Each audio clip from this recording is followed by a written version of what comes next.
Thank you to the orchestra. Thank you very much.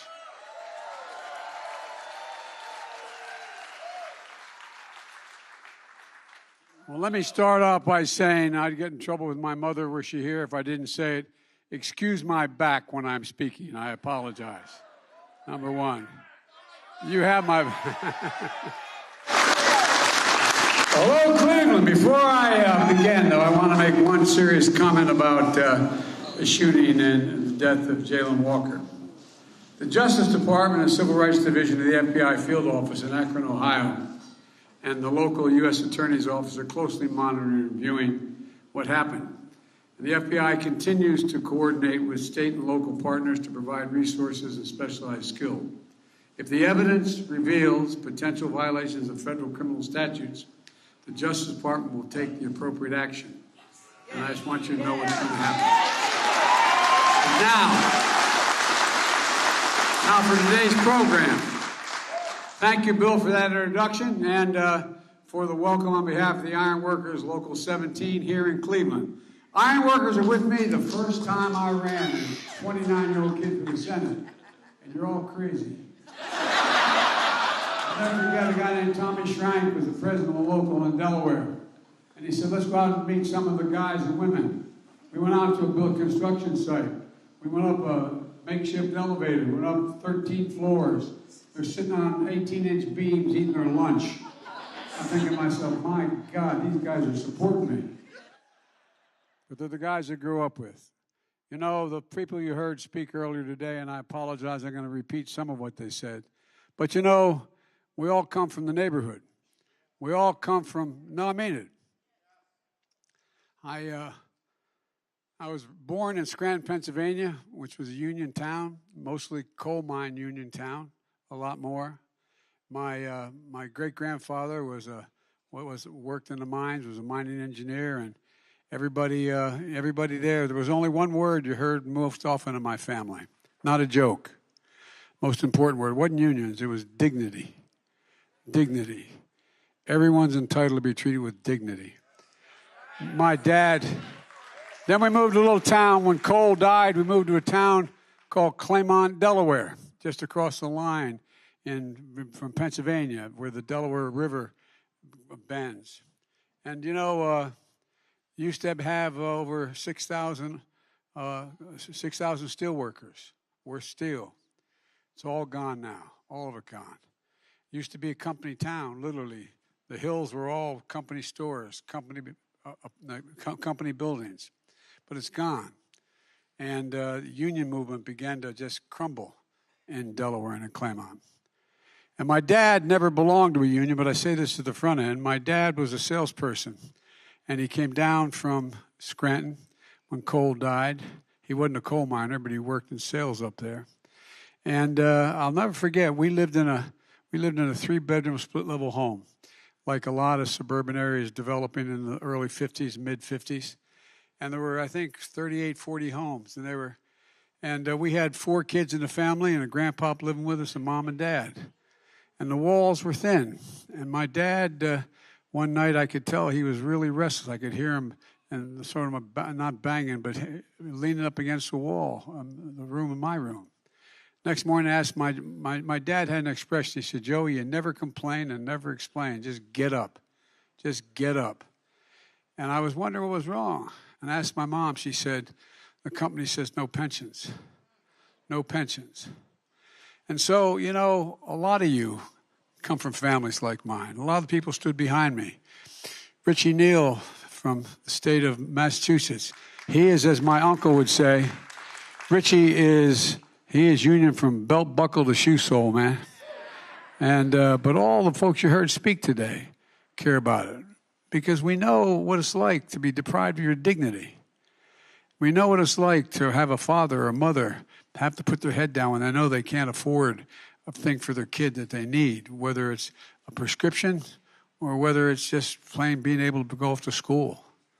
And the point I want to make is this. We all understand this. And when I ran for office this time, and I've been a union supporter for my whole career, but I made a promise. I mean it sincerely, and Marty knows this.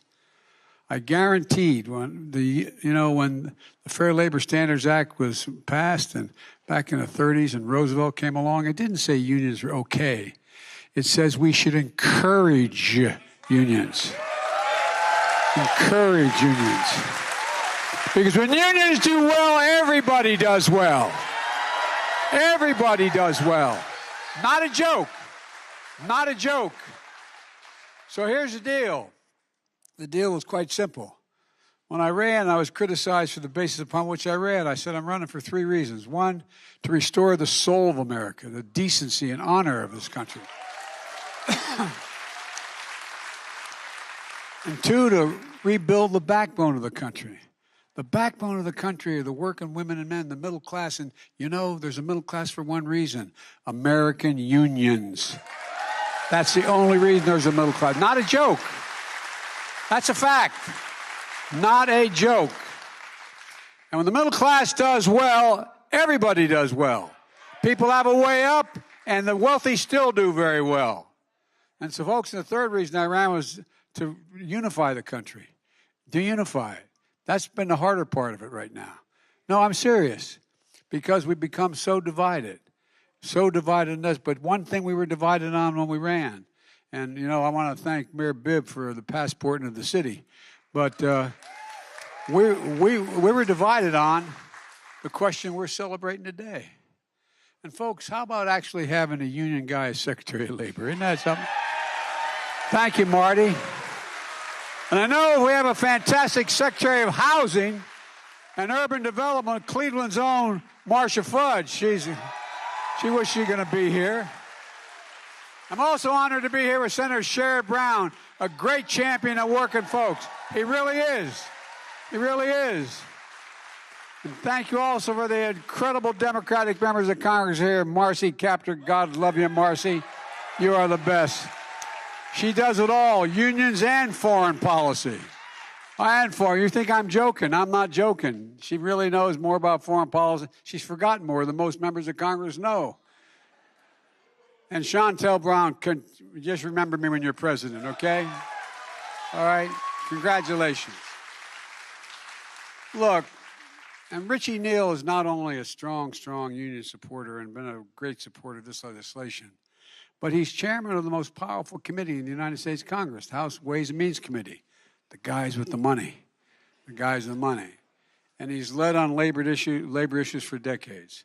While they couldn't be here, I also want to thank Senator Tim Ryan, future Senator Tim Ryan,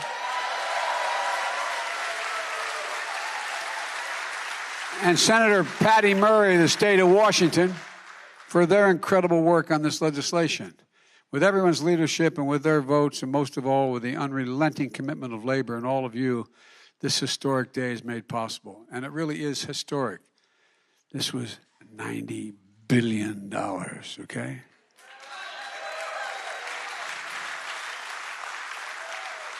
But it is small in comparison to the bailouts of businesses and major corporations and banks.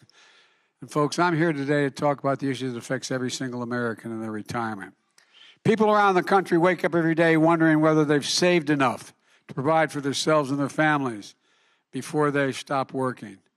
Working a job that provides basic dignity, a good middle-class job you can raise a family on, a job that provides a dignified retirement and will give you peace of mind. Think of all the people, and many of you went to bed at night putting your head in the pillow and saying, am I going to be all right? Is my family going to be all right? Is my wife or my husband or my child, they're going to be okay? It's a dignified retirement with your spouse or the home and your community you worked and lived for your whole life. But the reality is, for so many people, the goalposts keep moving. Unfortunately, that's probably Trump calling me. I'm not lying. I hear that sound there. Unfortunately, this happens to people who need it most, working people in this country. A lot of politicians like to talk about how they're going to do something about it. Well, I'm here today to say we've done something about it. And I've kept their promise. I campaigned to restore the backbone of this country, the middle class and unions. Because I know this. The middle class built America, and unions built the middle class. And today, I'm keeping a promise, one of the most significant achievement union workers and retirees have received in over 50 years, and that's not hyperbole. For years and years, union workers have been driving trucks from factories to stores, bagging your groceries, constructing the buildings, bridges, roads we need, and so much more.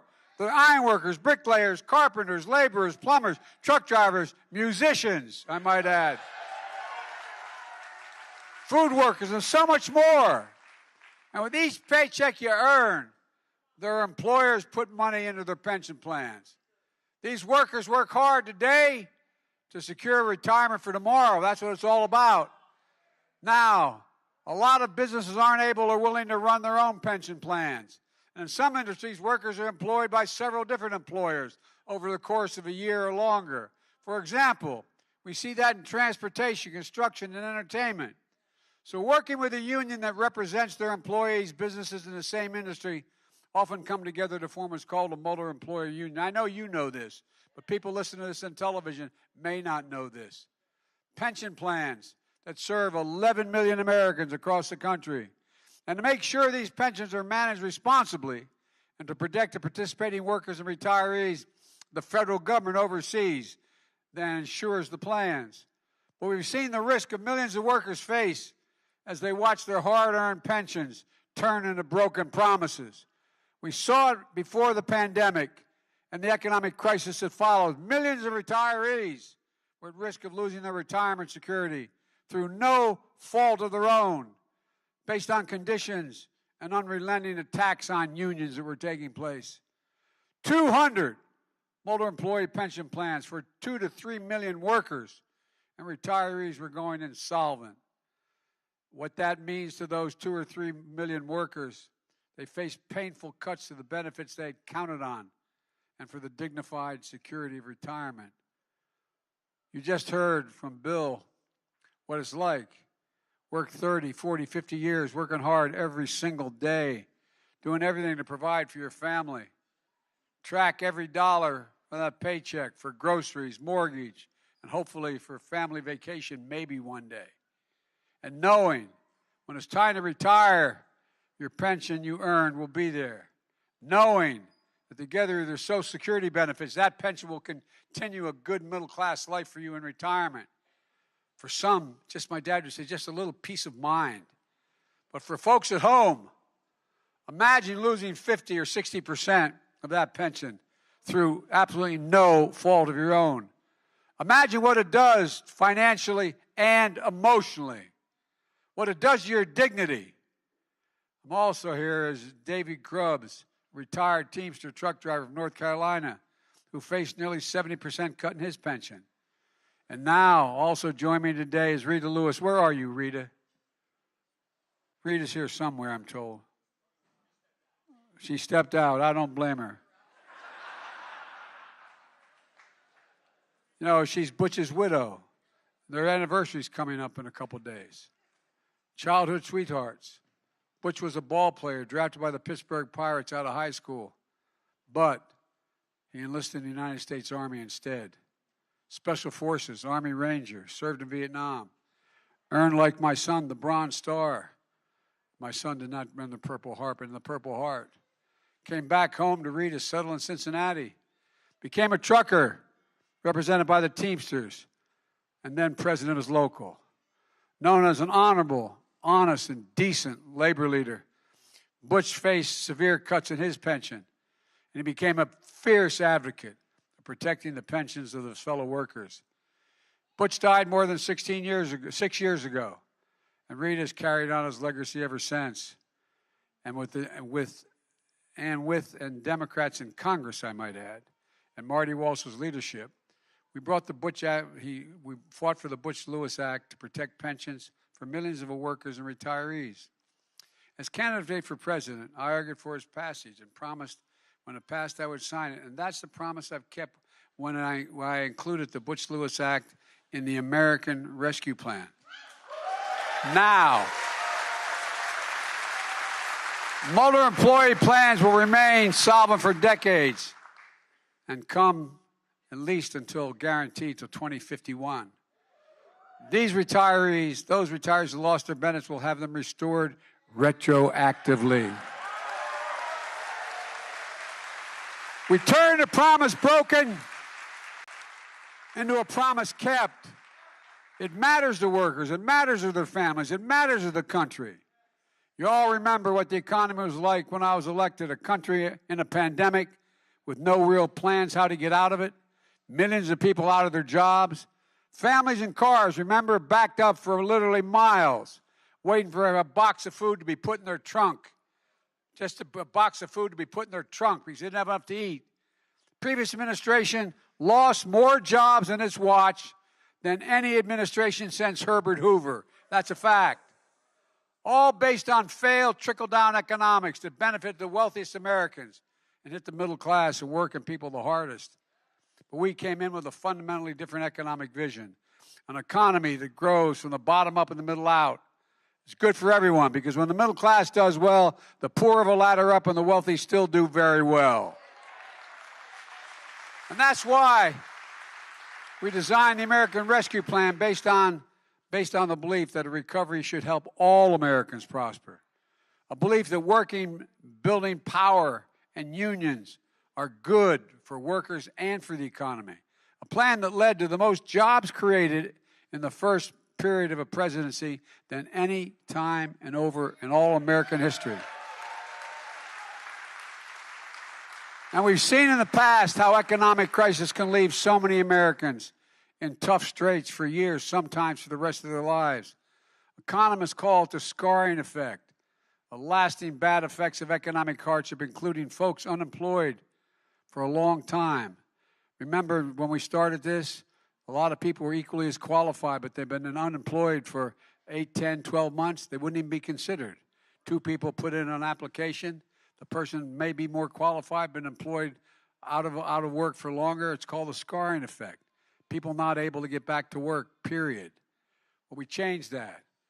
And young people who faced a weak labor market, they're back.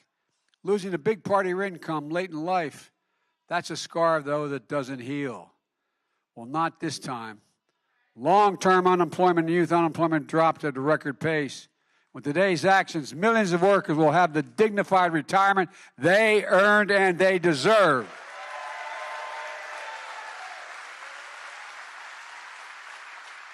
And folks, let's be honest.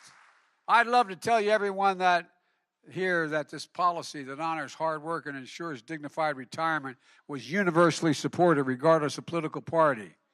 But this is an important point, and it really matters. Unfortunately, that's not the case. Not one single Republican. This is what I'm talking about. Not one single solitary Republican voted for the Butch Lewis Act or this legislation. And folks,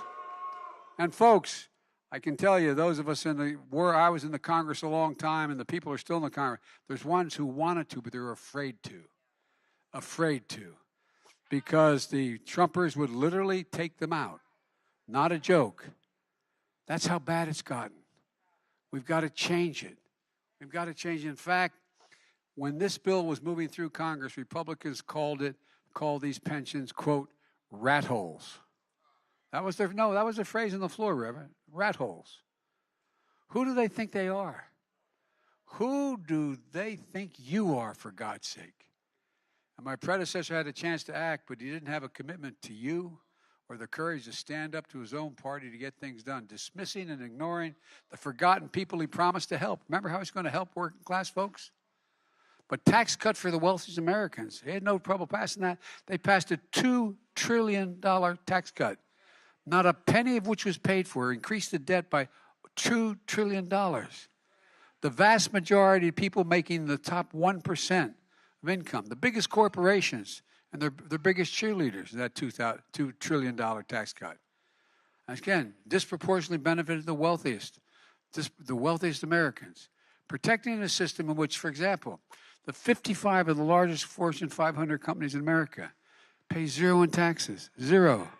They made $40 billion. Didn't pay a single penny. The party that chose to make life more comfortable for the already comfortable disparage and oppose retirement security for working people. And now when Republicans actually do offer a plan, they finally, I'm not joking. Ask yourself this question. What is a Republican platform going to this campaign? No, I'm being deadly earnest. I'm not trying to be political. Just a fact. Well, they have a guy who is the Rick Scott from Florida who heads up the Republican campaign committee. He put out the plan. What does the plan do?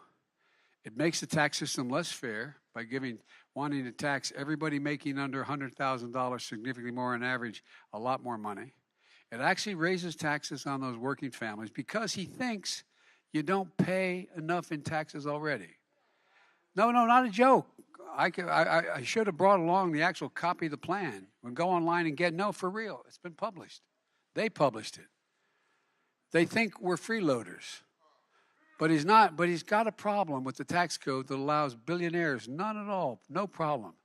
Billionaires in America, there's 789 or thereabouts. You know what their average federal income tax they pay? 8%. Every one of you have a job pays more than 8%. Every single one of you. If you're a cop, a teacher, a firefighter, a union worker, you probably pay 2 to 3 times that. Now, after refusing to protect your pension, they're going after your Social Security. Now, look, I would have thought, had I not seen it on paper and heard them talk about it, that I was making this up. Not a joke.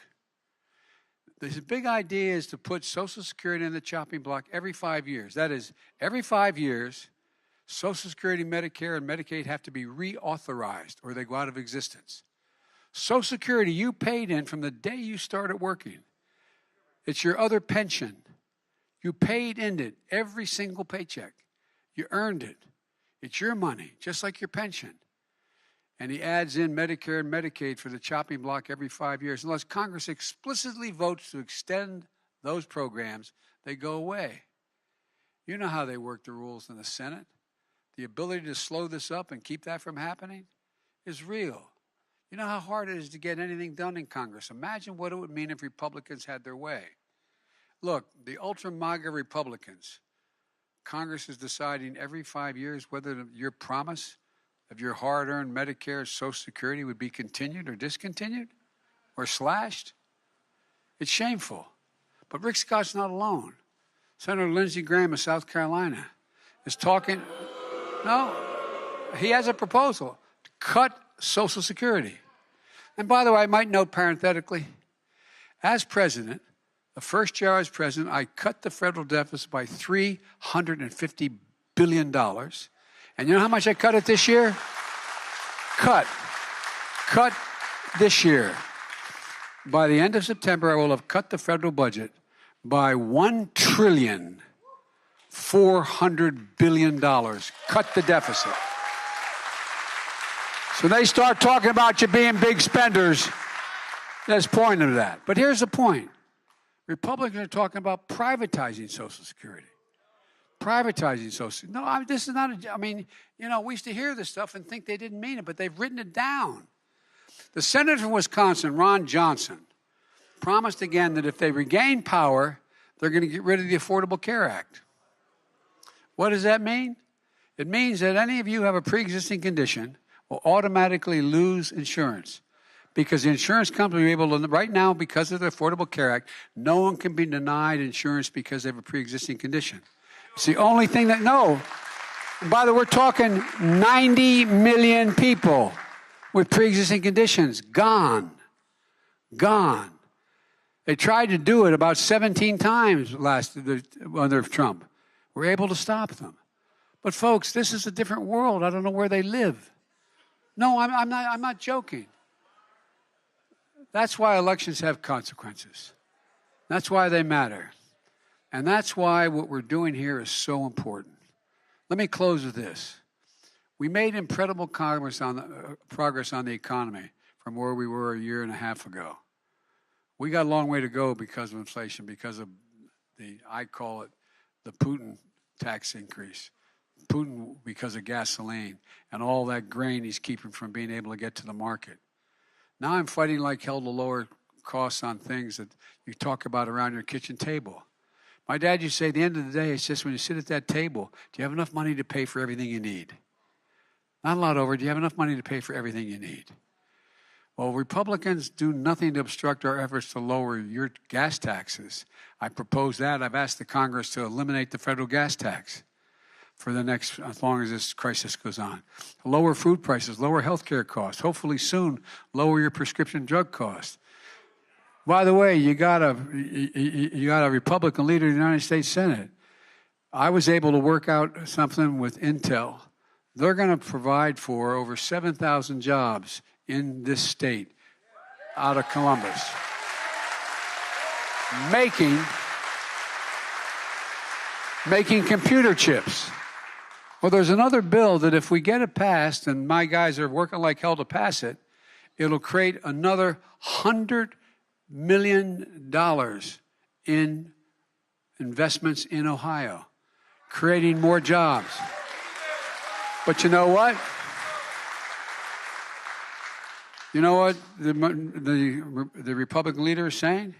If, in fact, we pass the law that says Medicare can negotiate drug prices like they can for the military, if, in fact, we pass the plan that says we're going to raise taxes on multimillionaires so they start paying their fair share, he's going to block the passage of the legislation that will provide for another $100 billion invested in this state. Folks, this is not right. This is not right. And that's why this election is going to be so darn important. The key is that we just have to remember who built this country. I know I remember. Tomorrow, I'll be awarding the highest honor that can be given to a civilian, the Presidential Medal of Freedom, to our dear friend, the late Rich Trumka, who fought so damn hard for the protection of these pensions. He once said, unions, quote, "We do America's work. Unions do America's work." This 4th of July, let's remember, who is the backbone of this country? It's you, the American worker. I promised you I'd be the most pro-labor, pro-union, pro-worker president in our history, and there's another promise I'm going to be keeping as well. So let me tell you something. There's no other place I want to be than right here with the workers in this room and the workers that built America. I see you, I hear you, and I'll always have your back, I promise. God bless you, and may God protect our troops. Thank you, thank you, thank you.